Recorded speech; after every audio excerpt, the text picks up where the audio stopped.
I've never been to Lithuania, and I arrived last night, and my taxi driver from the airport suddenly dropped me, not by my hotel. I said, the road's closed, you'll have to walk, but it's a lovely walk. I think you'll enjoy it. And the road was closed, and there was a cycle race, or a rollerblade race, going around the centre of town. And I had to walk for 1 kilometre through the centre of Vilnius.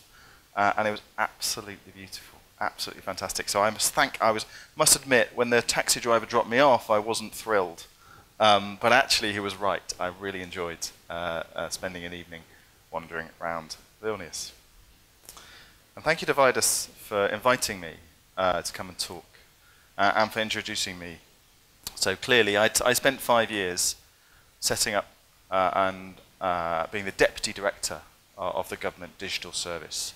I worked in various bits of the UK central government, helping departments, ministries, agencies adopt digital ways of working, which are inherently agile. And I'm going to talk about some of those stories now. So I left the UK government about 18 months ago.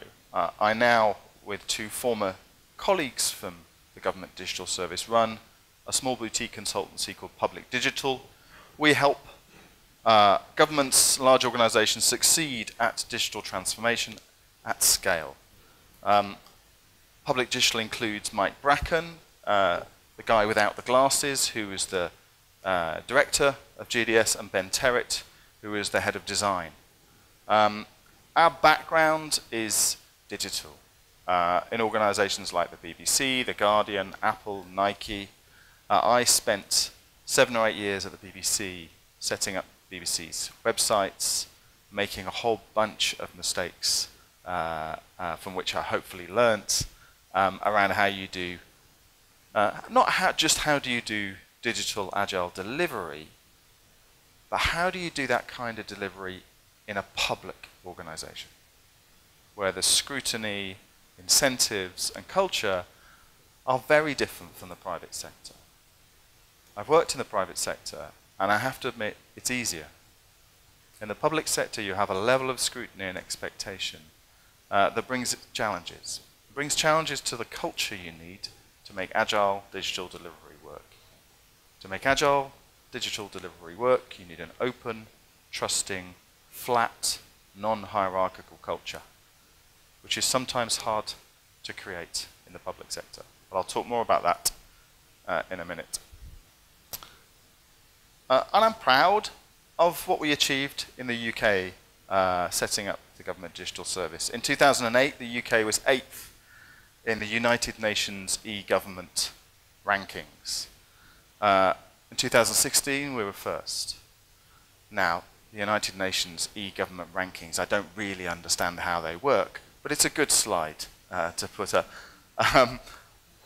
Personally, I was more interested in the fact that finally my father noticed what I did. Because one day he said, oh, I could get my car tax online, which given my father is 80, was a triumph for me, that my father could use a service that I had helped create and thought it was good, which is a rare thing if you know my father.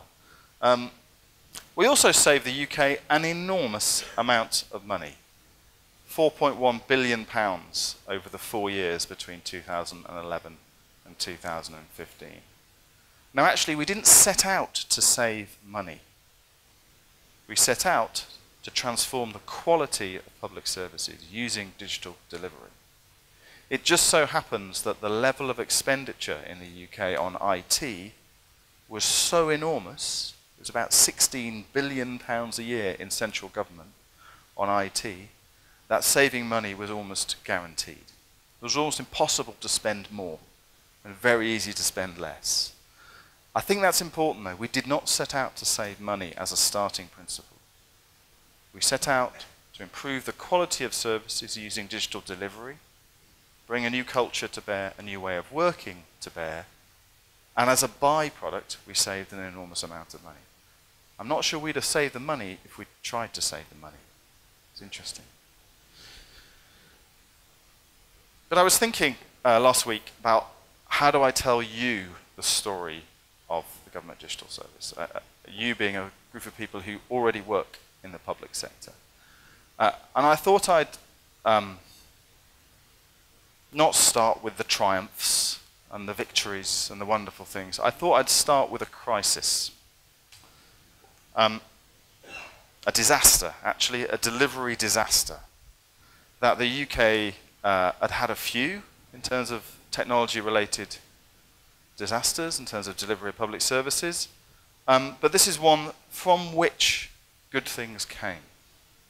And I think when I joined the UK government, a very experienced civil servant said to me in 2011, Tom, there will always be crises in the public sector. There's always a crisis going on. Don't waste them. A crisis may feel uncomfortable, may feel awful, but it's the best opportunity you'll get for radical change. So don't waste them. Now, the crisis I'm going to talk about is called universal credit. And universal credit was an enormous policy change around welfare, around benefits. The biggest change in welfare provision in the UK since the welfare state was established in 1947. A radical simplification of benefits paid to those looking for work, out of work, on low incomes, disabled, with children. It was a simplification and an aggregation of 6 different benefits, which are run by 3 different parts of government, into one single, simple benefit that adapted to people's circumstances. So the idea behind universal credit was we will scrap all of the existing welfare benefits, out of work benefit, disability benefit, childcare benefit, low income benefit, which we had in the UK, and replace them with one benefit that if you hadn't been working and you got a low paid job, the payment you received from the state would just adapt overnight to your new circumstances. Or if you became disabled and couldn't work, the payment would adapt overnight to your new circumstances. Universal credit enjoyed widespread political support from all parties, which is quite rare in the UK. All parties recognised that the existing regime was far too complicated and wanted something simpler and more adaptive. However, so in 2010, we had a new administration come in with a desire to implement universal credit. And they went for it.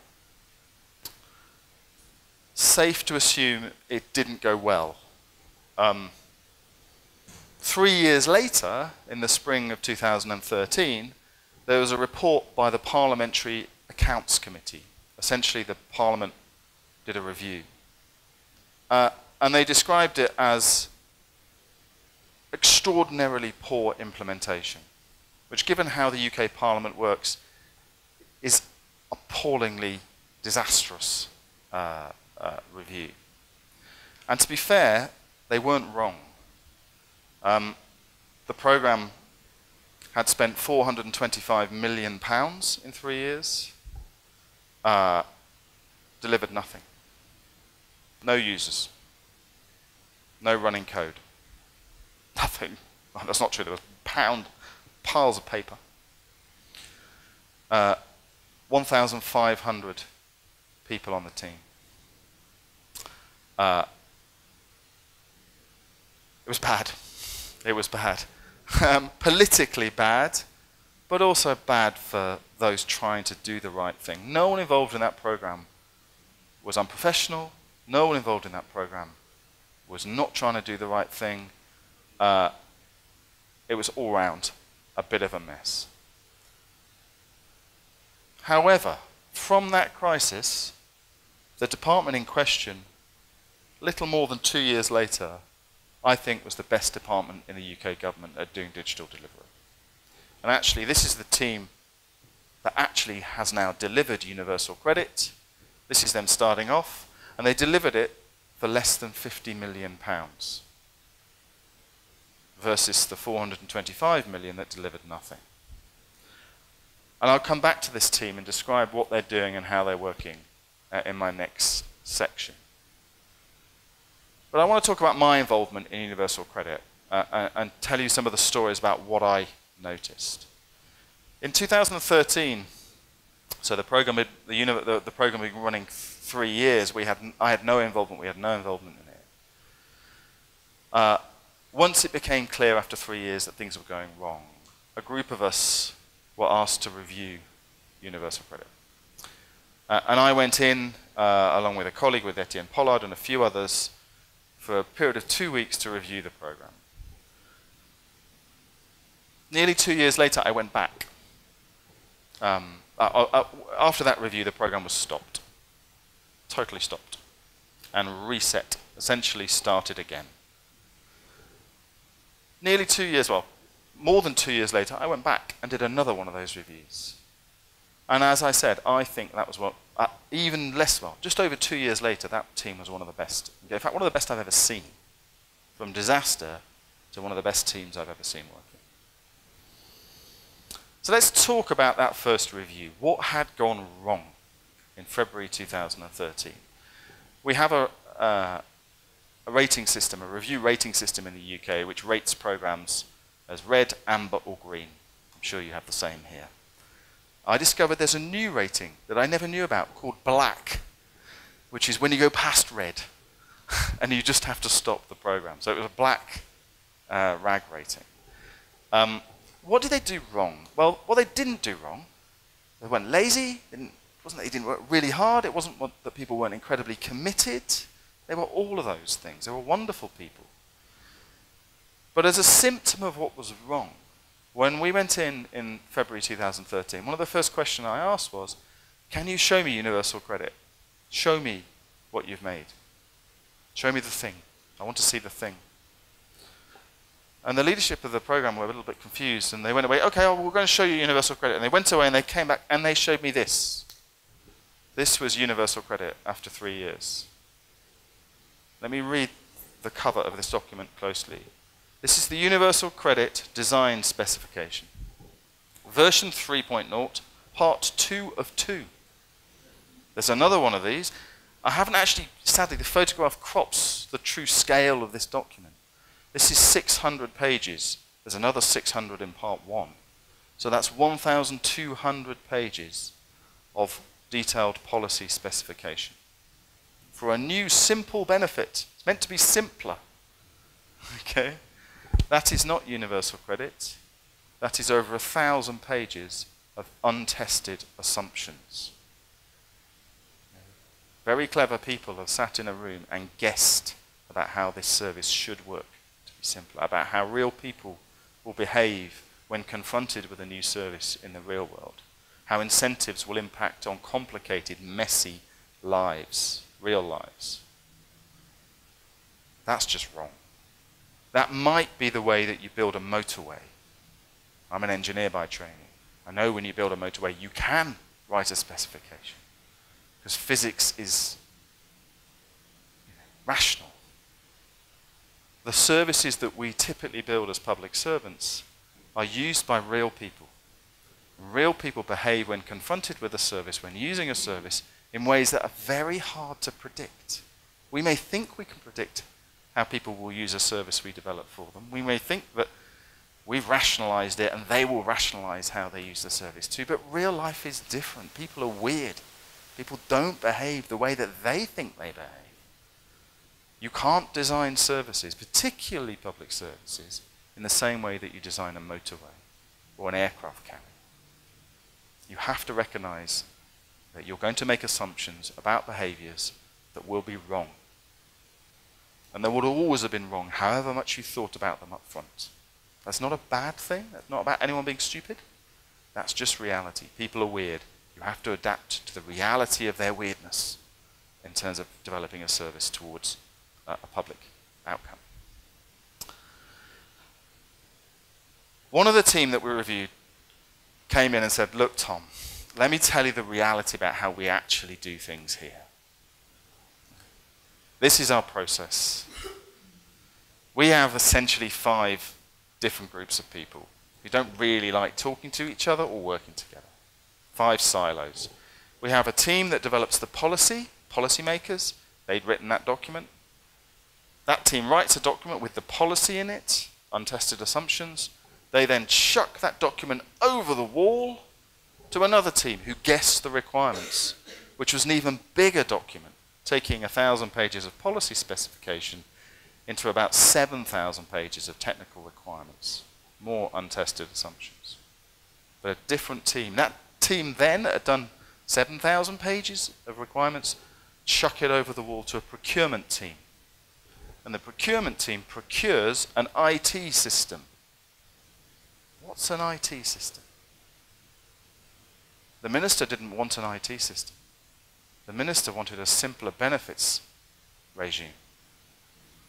So the procurement team will then go and talk with 7,000 pages of requirements to literally 5 or 6 companies in the UK that are big enough to cope with the complexity of engaging with a government department wanting 7,000 pages of requirements. And funnily enough, the 4 that won the contract were IBM, HP, Accenture, British Telecom.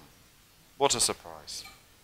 What a surprise. In the UK, 80% of all IT procurement went to one of 7 companies. And those 7 companies were the ones that I listed and a few more.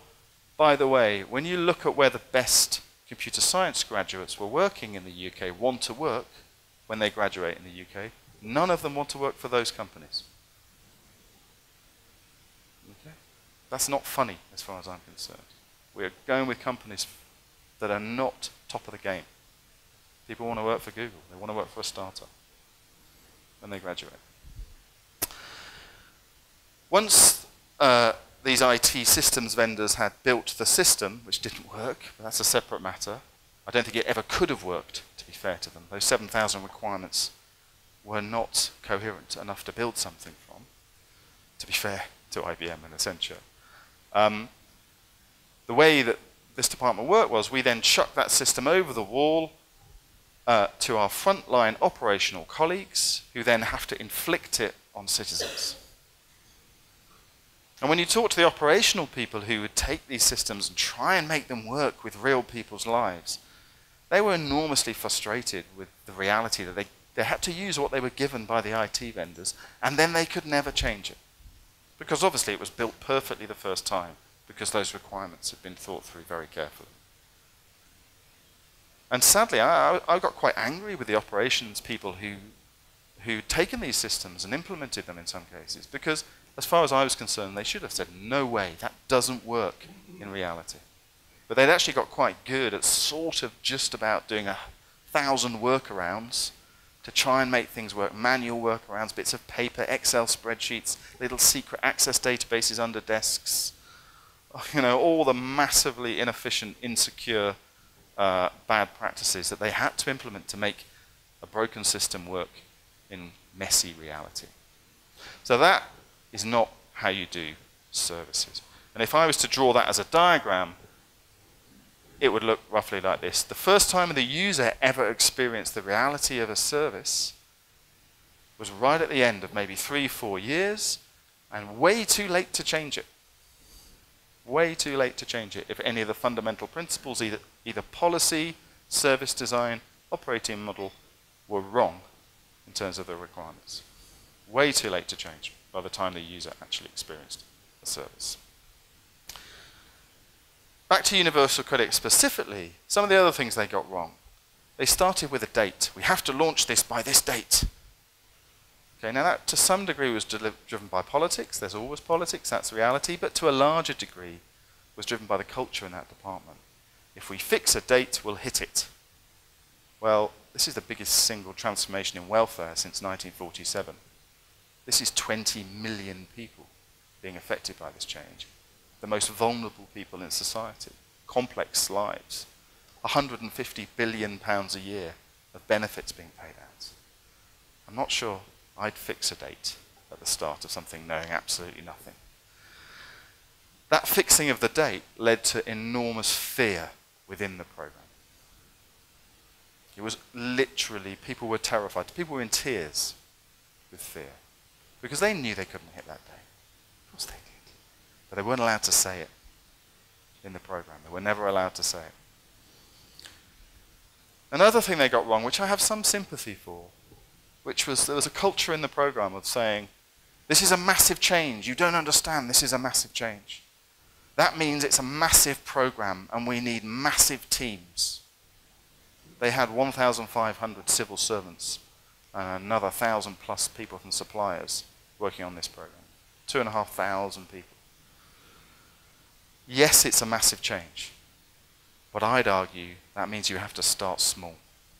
You have to start small and fast and learn. Way too big with 2,500 people to have any coherence, any understanding of what the challenges were, any real communication.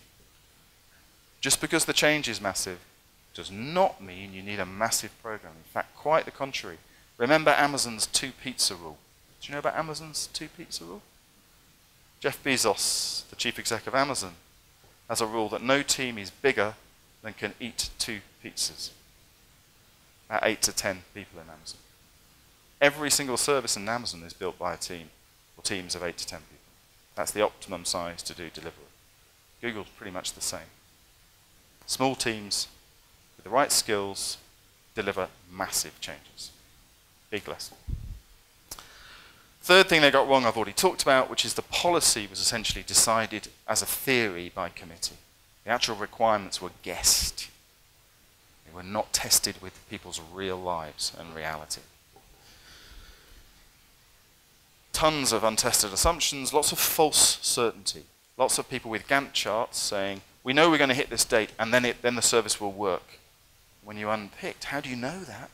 Well, it's in the requirements. And how do you know the requirements are right? Well, they're the requirements. They must be right. Really? Probably most problematically, was that this was viewed as an IT project, or an IT program. It's not an IT program. It's a transformation of a whole service and a whole policy and a whole operation. 70,000 people working on this service all over the UK. 20 million citizens. Yes, there's some technology involved, but actually that's not the hard thing. Technology is genuinely not the hardest thing here. The hardest thing was the operational change and getting the service design right to get the policy outcome you wanted. But it was viewed, and the language around it was viewed as an IT systems program. Fundamentally wrong. I hate the 2 letters IT now. Whenever I hear them, very rarely are things IT problems. Sometimes you need technology in the solution, but the organizing challenge is not a technology challenge in government. Very rarely. Very little of what we do in government is genuinely technologically complicated or even technologically large scale in internet terms. When we did the maths about the whole of the UK public sector, when you look at it in terms of transactional volume and transactional complication, the UK government is about the size of a small bank. It's tiny compared to a Google or a Twitter or an Amazon. Tiny, literally insignificant in transactional volume. The services are important, they can't fall over, but we're not big, we're not large scale in internet terms. We're tiny in internet terms. We're not special. And the service was never actually designed. No one ever thought, how do human beings flow through this process? Are we actually making it simpler for people? Are people actually likely to come off benefits and get healthy again? The design process was entirely lost within a process of capturing requirements and delivering IT. And there was no reality in terms of the impact of a service on claimants and frontline staff. So it was bad. I hope I've painted a picture of badness. And they stopped. And those 1,500 people went back to their jobs. And they started again. And when they started again, they worked digitally. They worked digitally. What do I mean by that? Well, what I mean by digital is this. When you hear the word digital, what you should understand is it's the application of the culture, processes, business models and technologies of the internet era in order to respond to people's raised expectations. People now expect magic in their hands, in their smartphones. Government needs to make sure its services are magical, simple, and convenient, and free, and cheap too. And the way you do that is not just about internet era technologies, although they're pretty cool. It's more about the culture, business models, and processes of delivery. Very different ways of doing delivery have been developed over the last 20 years. Those processes and practices are inherently open. They're inherently multidisciplinary. I'll go through who's in the team in a minute. They're iterative, they're incremental, and you reprioritize the whole time based on reality, based on what you're learning from real people using a real service. What are they doing? Are they behaving the way you want them to behave? If they're not, let's change. Let's reprioritize, let's redesign. Not just iterate, but increment. Let's only build the minimum set of functions we need to test our riskiest assumption. What's our riskiest assumption with this service? Let's build the minimum possible to test it, put it out there in the real world, maybe at very small scale, test it, see what happens, iterate, increment, iterate. To give you a sense of the culture of this team that actually delivered universal credit, this is Nancy. Nancy is a frontline operational civil servant. She's literally sat behind desks or on the phone for 20, 30 years. She's on the team. She's bringing the reality of 30 years of frontline operational experience with benefits claimants, with the reality of messy lives, into the room. As you may notice from her face, she's not scared anymore. There's no fear in Nancy's face. She's holding a pig. The pig is actually a squeaky pig. When you squeeze it, it goes oink. And he's called Waffle. And the reason she's holding Waffle the pig is that the team, whenever anyone came into their room, and this is their room, they would introduce them to Waffle, this squeaky pig. And they would say, if anyone in this room waffles, if anyone in this room comes into the room and just starts talking and doesn't stop and blah, blah, blah, blah, blah, anyone on the team, forget grade and hierarchy, anyone on the team, if they think someone's waffling, whoever they are, can walk over to Waffle, pick him up and squeak him, and then you stop waffling. Okay. Really interesting cultural toy almost, but very powerful, and they believed in this, to the point that in the background is the minister. This is Ian Duncan Smith, who's the minister, the Secretary of State for Welfare, and there's the head of the civil service in there too. And this is just after a show and tell that the team had given. The team had shown the minister and the head of the civil service and various other stakeholders what they had built and what they had learnt in that sprint. They were working weekly sprints at this point, and the minister was coming every week to see what the team had built and what they had learnt. But this time, Nancy, when the minister came into the room, she'd introduced him to Waffle. And she'd said, Minister, you must understand that in this room, anyone who comes in, they must understand that if anyone waffles, if anyone goes on and goes blah, blah, blah, blah, blah, we will squeak the pig and you have to stop. And the minister had gone, oh, very funny, yes, of course, wonderful, wonderful, wonderful. She meant it. She meant it. And after the show and tell, which went very well, she'd actually asked the minister a question. She was holding the pig. She'd asked the minister the following question. Minister, can you tell us what universal credit is for? What is the point of your policy? She was expecting him to waffle. She was quite aggressively holding the pig. Quite a tense moment, to be honest. She's a brave woman. The minister, to his great credit, didn't miss a beat. He said, universal credit is to help more people into more work, more of the time, while helping, while supporting those who can't work. That's what I want for my new policy. I want more people in more work, more of the time, while protecting those who are disabled or who can't. Now the product manager at that point, a woman called Lara, jumped up and said, Minister, that's fantastic. Could you say that again? And she grabbed a pen, she grabbed a big black felt tip, and she wrote that on the wall, literally on the wall. That's the outcome our minister wants. Everyone in this room, from now on, the first thing we will see in the morning is that phrase. That's what we're trying to do. That's the outcome we are seeking.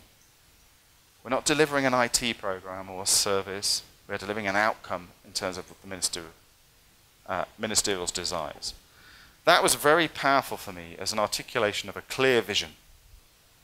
The team needed that clear vision expressed in human terms. We will know we've succeeded as a team when we're helping more people into more work, more of the time, while protecting those, supporting those who can't work.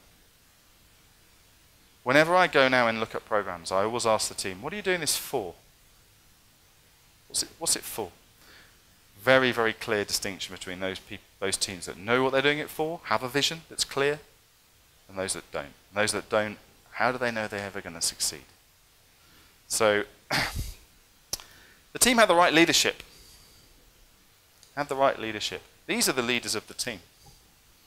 Getting drunk on a boat in London. This is Lara, the product manager that I described earlier. Incredibly brave, confident,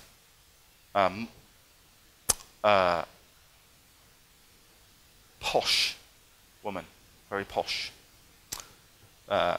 Ministers liked her because she was posh. This is fantastically broad range of skills, actually. She understood policy, she understood service design, she understood enough about technology, she understood operations. Sort of polymath, which is what you want from your product manager. This is Deborah. Deborah's worked at the front line of operations, managing people who serve citizens behind desks and on the phone for 35 years.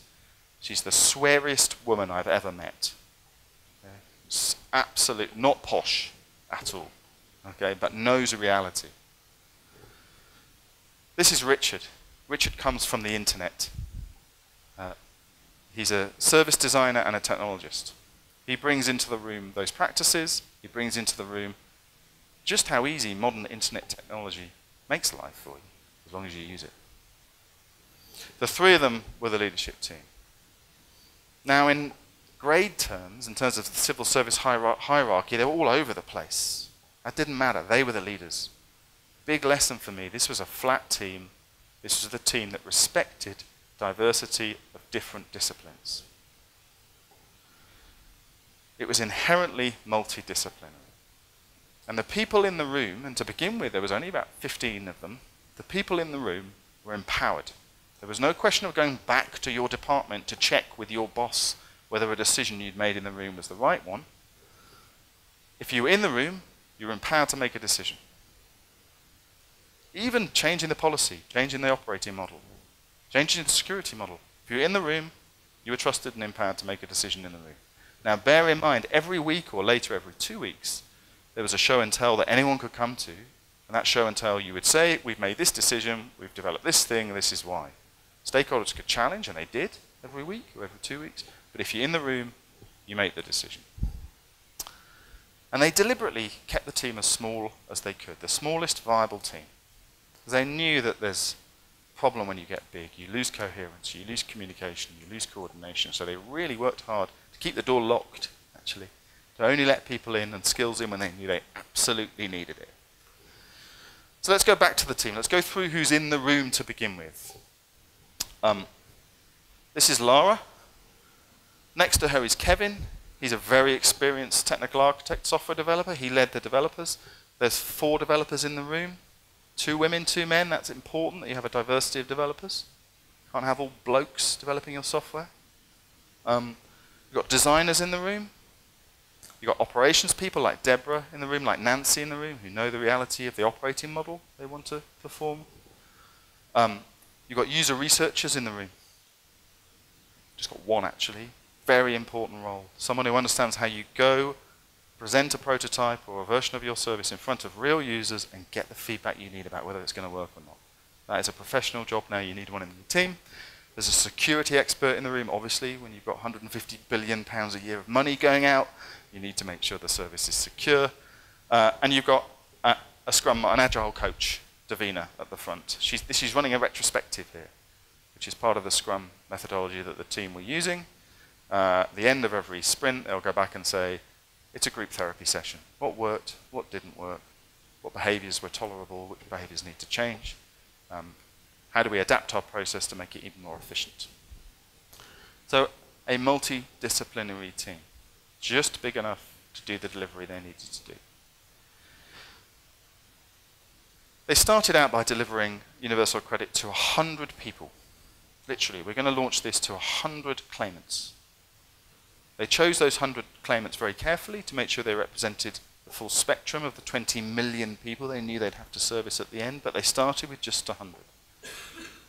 That meant that they could really reduce the risk about what they were doing, but it also meant that relatively quickly, about 15 months after they started work, they were actually getting real claimants with real lives and real problems and real heartache in a service, and they could get reality and get that feedback loop really, really churning. And even now, they're full on rolling it out now to sort of hundreds of job centres and claimant centres around the country. There's still only 5 teams working in a space a bit bigger than this now, but 5 agile teams working. That's all there is. There's about 100 people overall doing delivery for a 20 million person service. They had a ruthless focus on simplicity, an obsession with simplicity. They knew that if they were going to get more people in more work more of the time, the biggest barrier was complexity of the service design and the policy and the operating model. Citizens just not understanding what they were supposed to do, which document they were supposed to hang over, what are they meant to do now? So they were obsessive about making the service simpler. How do we make sure we don't have to ask a claimant this question at all? Do we need to make them do this thing or not? How do we make it simpler? Culturally, that was very new to the civil service. But if you're in the commercial world, it's the only way your product is going to succeed. Uber succeeds because it's simple, right? Press a button, the car comes, that's it. This team wanted that level of simplicity for the welfare state. And I won't dive in and show you some of the service design they did, but they did some fantastic internet era, simple service design.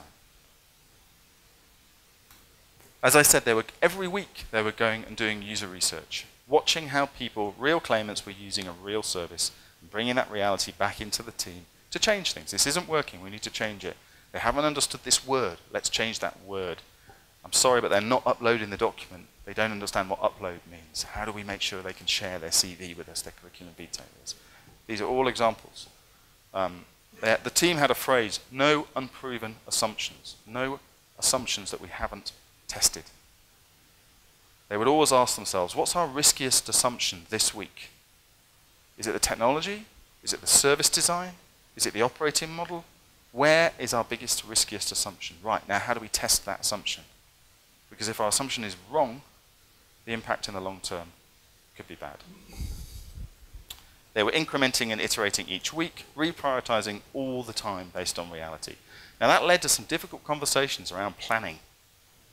You know, quite understandably, the minister wanted to know what he was going to get in a year's time.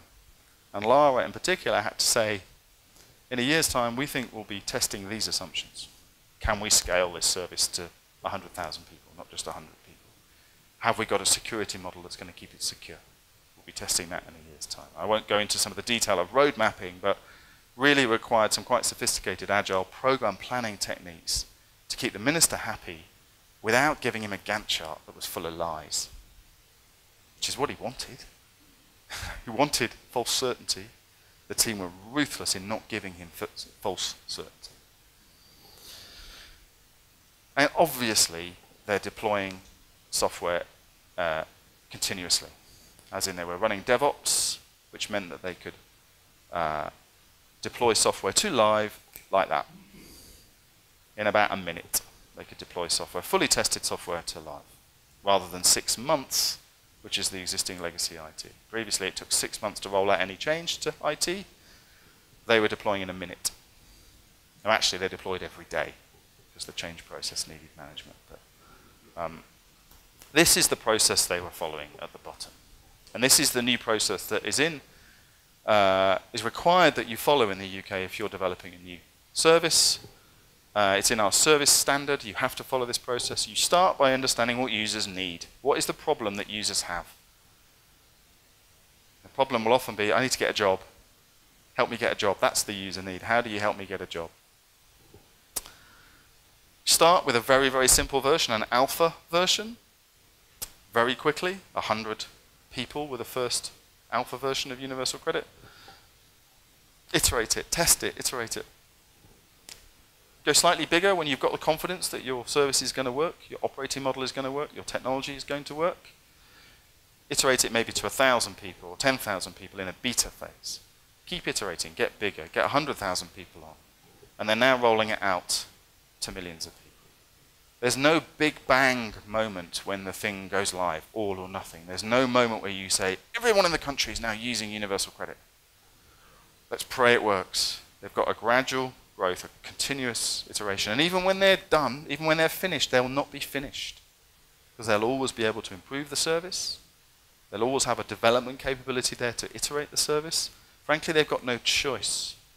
Because the security threats, the cyber threats out there in the real world now are constantly evolving, and you have to have development capability there ready to respond, to mitigate any risks. You also have to reflect the fact that people's behaviors change. Maybe in 5 years' time, everyone will be engaging with the welfare state in the UK. I don't know, through Alexa, through Amazon Echo. They'll be talking to their computers and not using screens. I doubt it, but maybe they will. I mean, the smartphone changed user behavior almost overnight. You have to, when you're building a public service for the long term, you have to build in the capability for it to evolve. So back to what I mean by the word digital, the culture, processes, business models, and technologies of the internet era. It's not really about the technology, it's about the imperative to redesign our public services, to work better and cost less. So let me now quickly tell you the rest of the government digital service story, and I'll be quick in this bit. So in 2011, what actually happened in the UK was the UK finally opened the door to the internet generation. The government finally said, okay, you lot on the outside, a bit like Vidas, going, there's another way of doing public services. Finally, the UK let us in. I'd been on the outside of government for a long time going, if the BBC can work digital, government can. You know, the BBC is incredibly bureaucratic, and yet they had managed to go agile. Why can't government? And actually, people flooded in. Big lesson. No problem hiring at all. Because if you're a really committed, expert, dedicated digital professional, if you're a developer, if you're a designer, government has the most interesting problems. And you want to work on interesting problems. So we had no problem hiring some of the best people in the world, not just the UK. We didn't start with universal credit. We started with a website. Not because websites are that important, because they're easy and quick. We thought we'll fix something easy and quick to begin with. So the obvious thing that was wrong with the UK government online was there were 2,564 government websites. It took me 6 weeks to count them. And the only thing they had in common was that they were all different. Okay? If you'd learned how one worked, you'd learned nothing about how any of the others worked.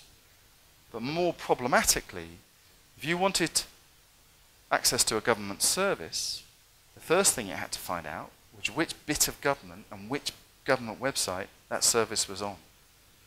And bear in mind, 2,564 websites gets very confusing on Google. Why do we expose our internal structure through the web? Why is the internal structure of your government represented by hundreds of websites? That is insane, as far as I'm concerned. Amazon doesn't do that.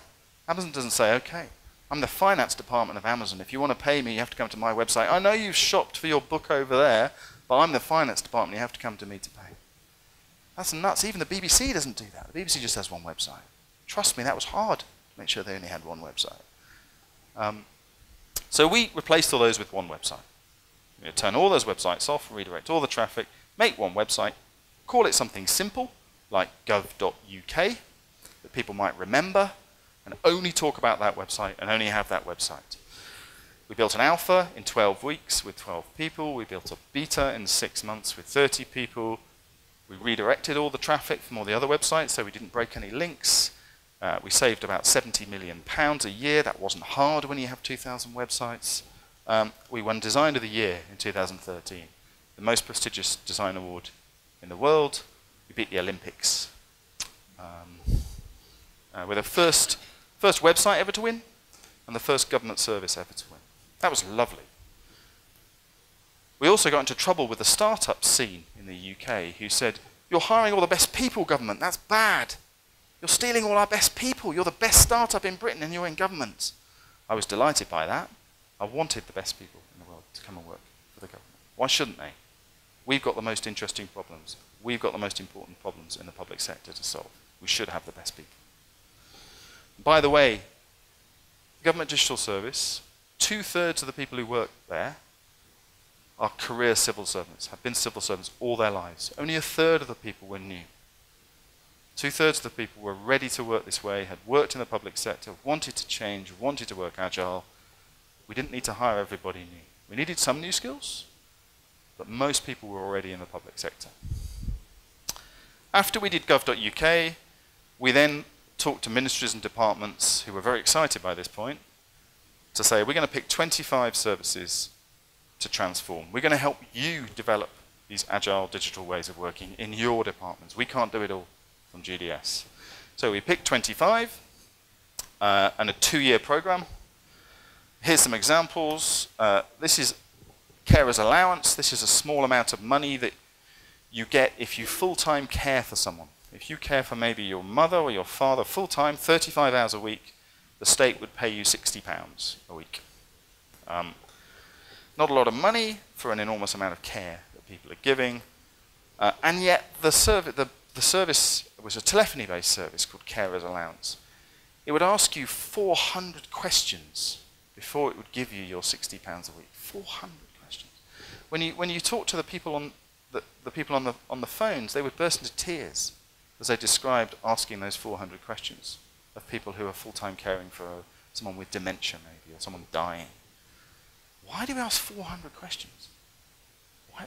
When you ask that question, no one knew why we asked 400 questions anymore. No one could remember why we had 400 questions on our forms. Literally, they just accreted over 40, 50 years. Every time a case of fraud had come along, they'd added another 5 questions, to the point that it got so complicated that no one could remember why.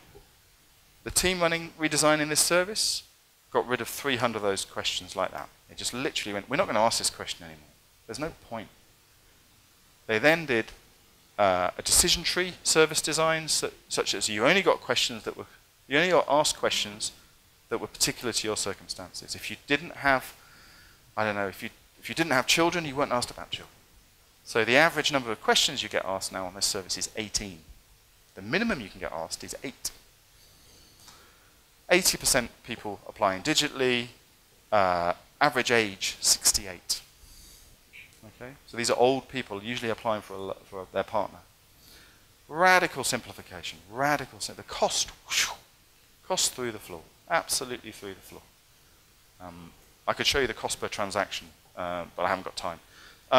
Another service we designed, which was to help people visit prisoners. Actually very important if you want to make sure people, when they leave prison, don't re-offend. One of the best ways to do that is to encourage their loved ones to visit them. Previously, the way you booked a visit to a prisoner was you had to pick up the phone to the prison and hope that a prison warden would pick up the phone and let you come.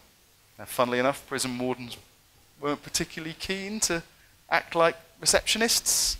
And it was a terrible service. No, the wardens hated it, and usually the wives or the girlfriends of the prisoners, they hated it too.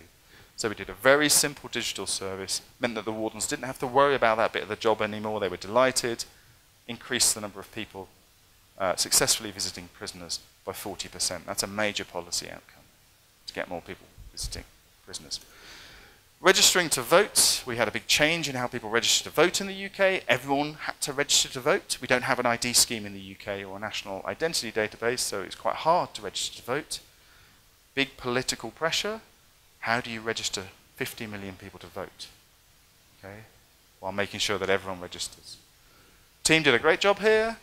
They essentially automated behind the scenes so that 80% of people didn't need to register to vote at all. It just happened automatically. And the 20% of people who did, who were typically younger people, you can register to vote in 90 seconds. The average time it takes people to register to vote is 120 seconds. It's 2 minutes. You can do it in 90 seconds. Really simple service design. There were nearly 1 million people registered to vote 2 weeks before the last election. We had an election on June the 8th, and the deadline for registering to vote was 2 weeks before. We had 1 million people in the final day registering. So it's scaled really easy. Power of attorney. Do you have power of attorney? Does that idea? This power of attorney is a very powerful legal document that you get. My mother-in-law, she's got dementia. And she can't really look after herself. She can't really pay the bills anymore.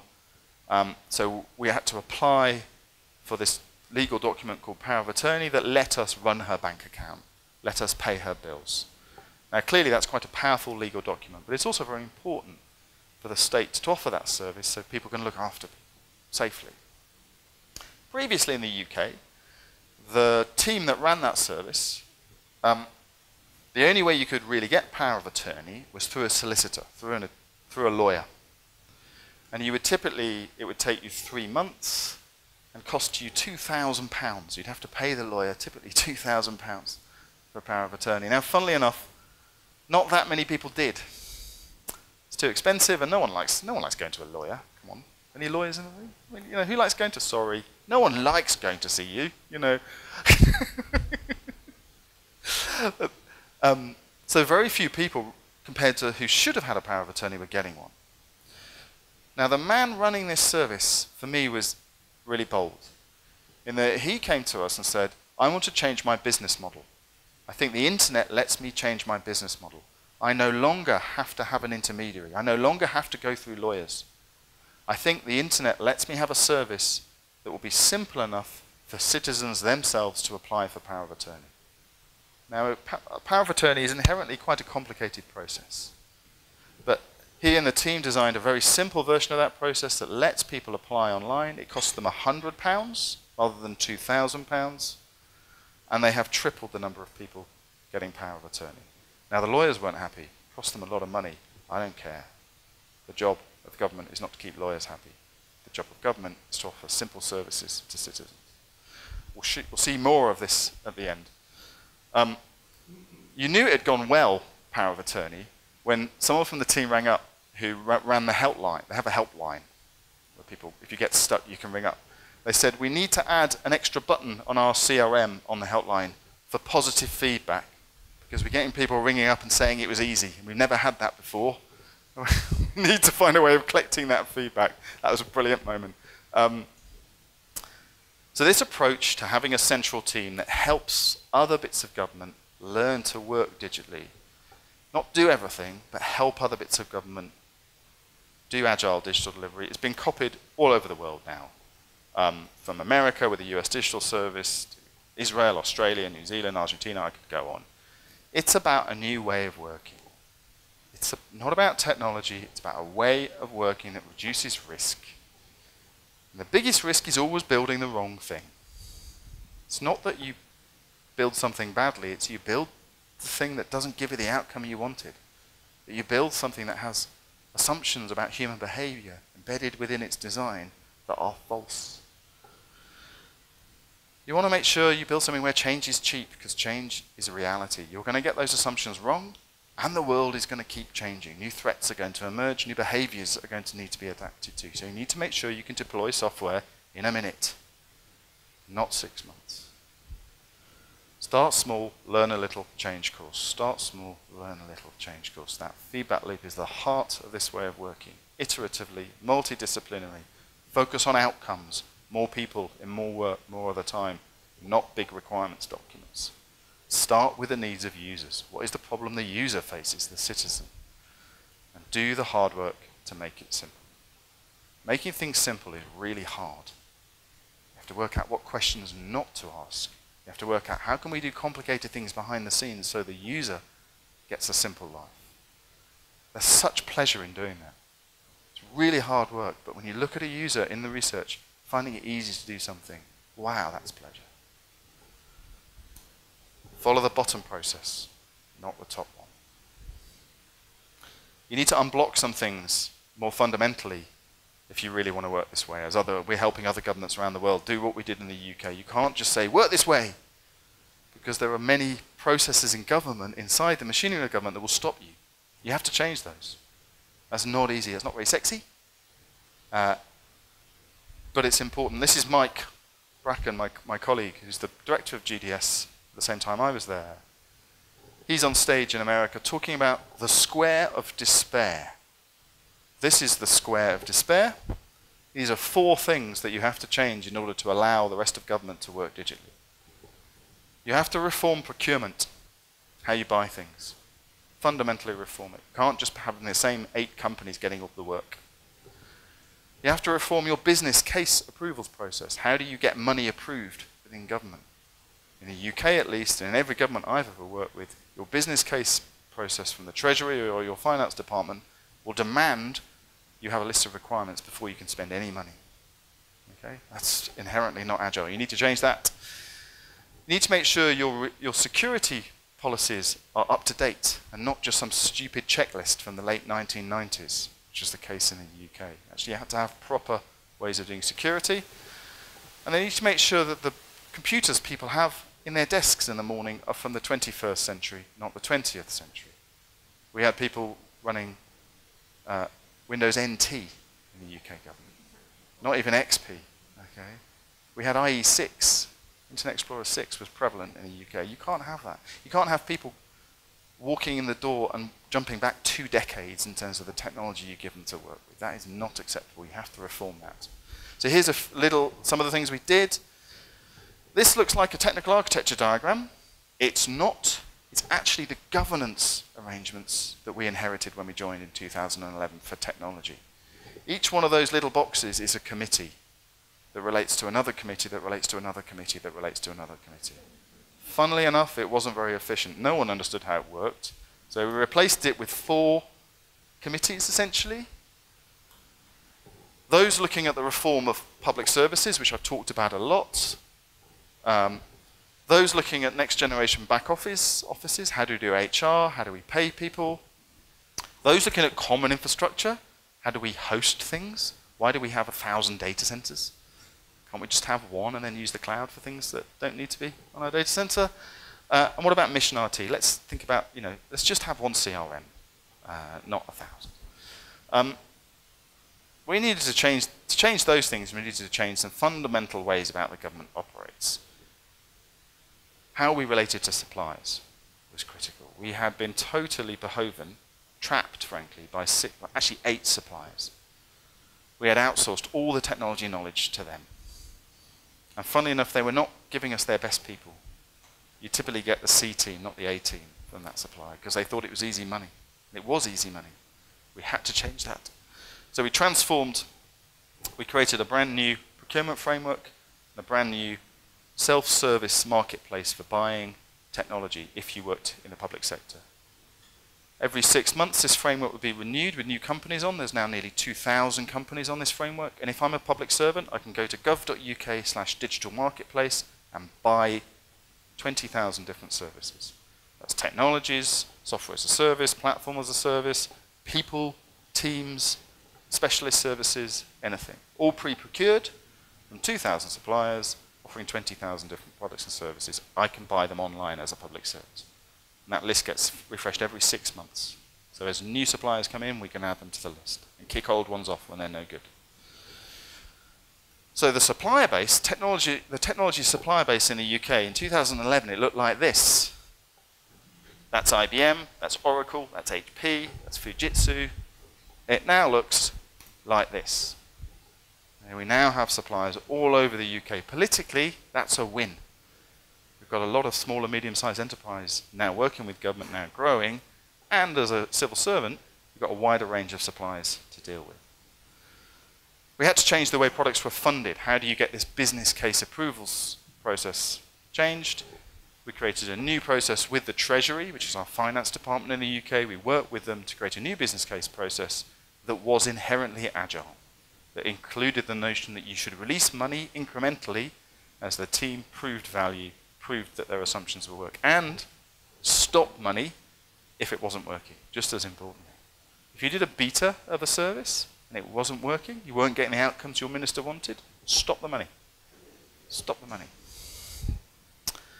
Governance, we had to change the way governance worked completely. I haven't got time to go into that, but we've published that online, a whole bunch of new governance principles, new standards. We introduced a new digital by default service standard that every service had to meet to make sure they were good enough quality and that they could adapt.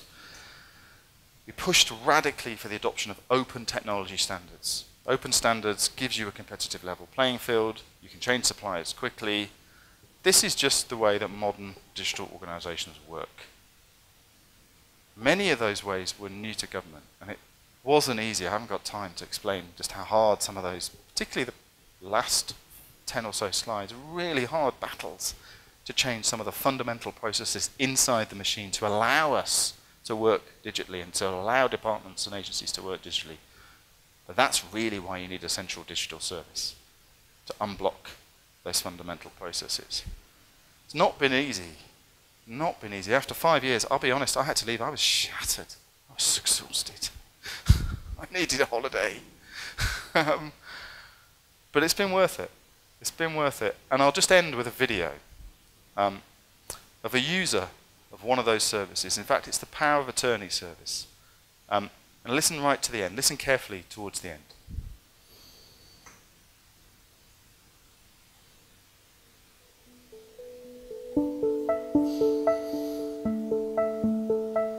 I'm 67, and I've done the lasting power of attorney for my mother. My mum's grasp on modern day living, as it was a bit limited, so it was decided then that I would pay all the bills, sort everything out for her. 3 years ago I had a stroke, and you start thinking about your own mortality, and you start thinking about, well, if something had have happened to me, then how would Mum have coped? What would have happened? Anyway, looking on the internet, and I literally stumbled across the government site for the lasting power of attorney. Started to look at it and I thought, this is good, because you can download all the paperwork yourself, you don't need a solicitor. And the instructions that went with each section of the lasting power of attorney they were in proper people speak, not in legal jargon, so it was very easy for me to follow it. If I can do it, anybody can do it, you know. It's easy. The written instructions, you just can't go wrong. And I would say now to anybody, don't be frightened, don't worry about going to see a solicitor, do it yourself. I'm glad I did it, and I'm glad I did it when I did it, and my mum's really pleased. Okay, that was the video that we did for the power of attorney people, to show their colleagues. However, we kept a little bit of video that she added on in the end for us, which I'll show you now. This is the end. And can I say thank you? Of course you can. Yeah, of course you I can. just want to say thank you to everybody involved in doing the website, because it's given me peace of mind, and I'm sure it gives a lot of people peace of mind. And my friend now is doing that, and you've made it so simple and so easy for anybody to do. And I just hope that anybody who sees this film, please do it, and you'll feel so relieved afterwards. You know, it's great to know that the people that you care for, everything's looked after for them. Thank you. I don't know about you, but that's why I love being a civil servant. Is when you get to have feedback like that, that made it all worthwhile. So thank you. Thank you for being patient with me. Happy to quickly answer any questions if we've got time. Sure. Hi. I'd like to ask a question about how you manage investments and how business cases operate and how they get funded. You mentioned a little bit, but could you elaborate a little bit more? How you actually construct a business case and how it gets funded? Sure. I won't keep people from their coffee. I'll be quick. I could talk more one-on-one later. Essentially, we allow departments, and departments allow themselves to spend a limited amount of money. I think it's about £500,000, pretty much without any business case. Okay? But they have to deliver working software running with real users. And if they spend that money, £500,000, and then ask for more money, they have to show running software that's been tested with real users with real feedback loops. They have to show they're working agile and have delivered a service that they have tested, maybe at very small scale, but they have to produce running code. And then they can say, we want another chunk of funding to learn or prove these things. We want to learn how we scale this, or we want to learn how we secure this, or we want to learn how we operate this, and we'll ask for another chunk of funding. And you'll only get approval for the following chunk if you've proved that you've learned something with running code. So it's essentially an incremental. But initially, we essentially said, no business case up to a financial limit, other than don't ask for any more money unless you've delivered running code and tested it with real people, which is a good ratchet. It worked really well. Because people have come along and said, well, I've spent my money. You go, where's the thing? Oh, we've done some requirements. Goodbye. There's the door. Whereas if you come along and say, we've done a prototype, we've tested it with 1,000 people, here's the feedback we got, we think we're going to get the outcomes we want, we think the minister's going to get the outcomes they want, we think it can scale, here's what we want to learn next, and we want £1 million to learn these things next, then they'll get approval.